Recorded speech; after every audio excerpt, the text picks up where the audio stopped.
पुरुषं महान्तम् आदित्यवर्णं तमसा परस्तात् तमेव विदित्वा मृत्युमेति नान्यपन्था विद्यते यनाय नान्यः पन्था विद्यते यनाय।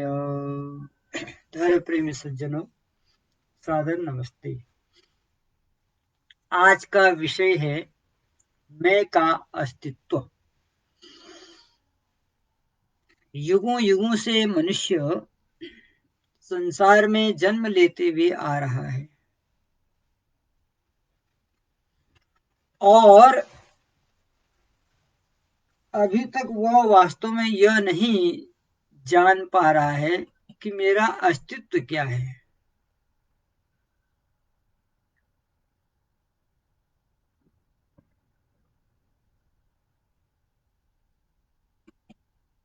मेरा अस्तित्व क्या है,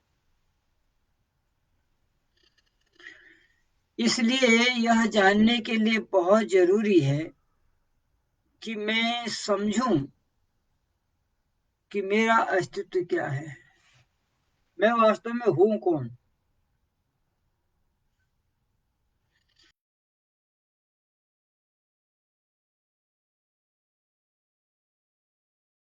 परमात्मा हूं या क्या मैं शरीर हूं। ये तीनों प्रकार की मान्यताएं समाज में चल रही है। कुछ लोग अपने आप को परमात्मा मानते हैं,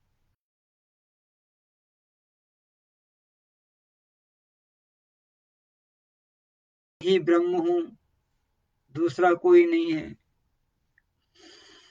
कुछ लोग कहते हैं जो कुछ है शरीर ही है, शरीर के आगे कुछ भी नहीं है। ये अनेक प्रकार की मान्यताएं समाज में चल रही हैं। तो वास्तव में मैं हूं कौन? तो इसमें जो बीच का विकल्प है कि मैं आत्मा हूं, यही विकल्प सही है। आप विचार करें।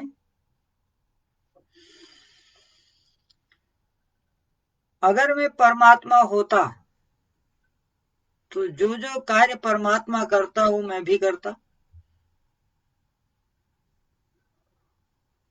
और अगर मैं शरीर होता तो मृत्यु के बाद भी मेरा अस्तित्व बना रहता शरीर का। लेकिन ऐसा नहीं होता है। भस्मांतगुम शरीरम, शरीर भस्मीभूत होने वाला है। इसलिए अब बचता है जीवात्मा। वास्तव में मैं जीवात्मा हूं, मगर मेरा स्वरूप क्या है? तो शास्त्र कहते हैं मैं सत और चित स्वरूप हूं। सत का अर्थ होता है मेरी सत्ता। मैं पहले भी था, वर्तमान में हूं और आगे भी रहूंगा। मेरी सत्ता अनादि है।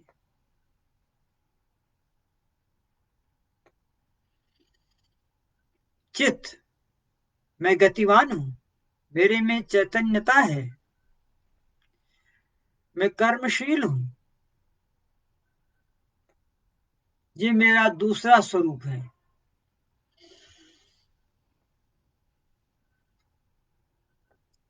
मैं अजर हूं, अमर हूं, अविनाशी हूं। ये जो शरीर है, मैं इस शरीर में रहता हूं।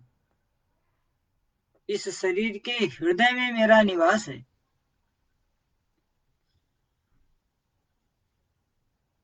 परंतु यह शरीर अनित्य है, सदा रहने वाला नहीं है।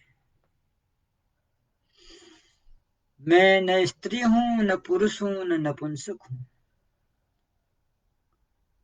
परमात्मा जिस शरीर में मुझे डाल देता है, मैं वही शरीर वाला हो जाता हूं। जिस तरह से मेरा शरीर अनित्य है, उसी तरह से इस शरीर से संबंधित जितने भी संबंध हैं वो भी अनित्य हैं।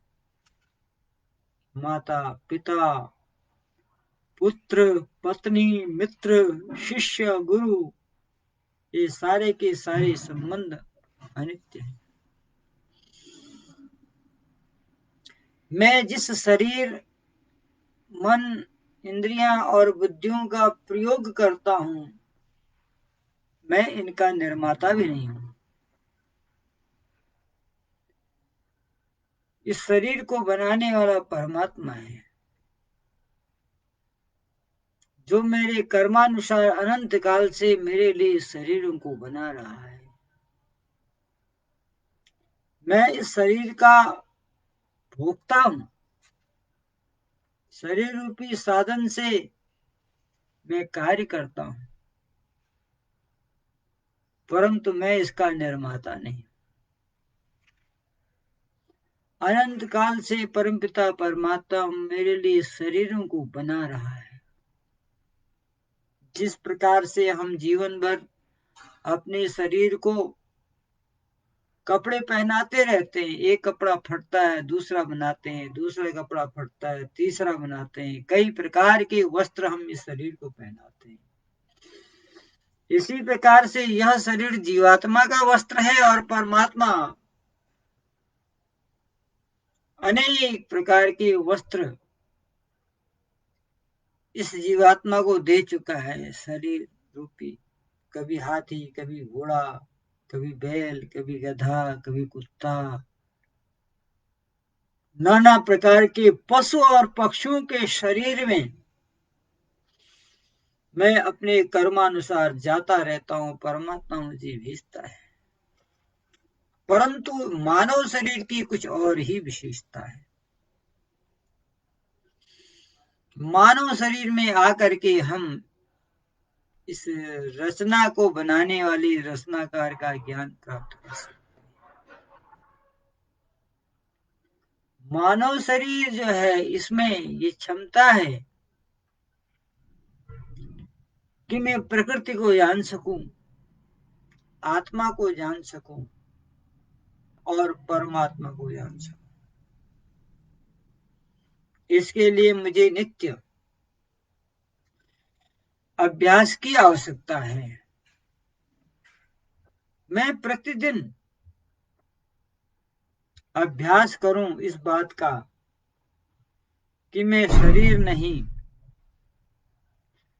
अजर अमर अविनाशी आत्मा हूं। परमात्मा अनंत काल से मुझे इन शरीरों को दे रहा है, और इसमें से जो मनुष्य शरीर प्रभु मुझे देता है वो इसलिए देता है कि मैं परमात्मा के आनंद को प्राप्त कर सकूं। संसार में न तो सुख है, न शांति है, न आनंद है।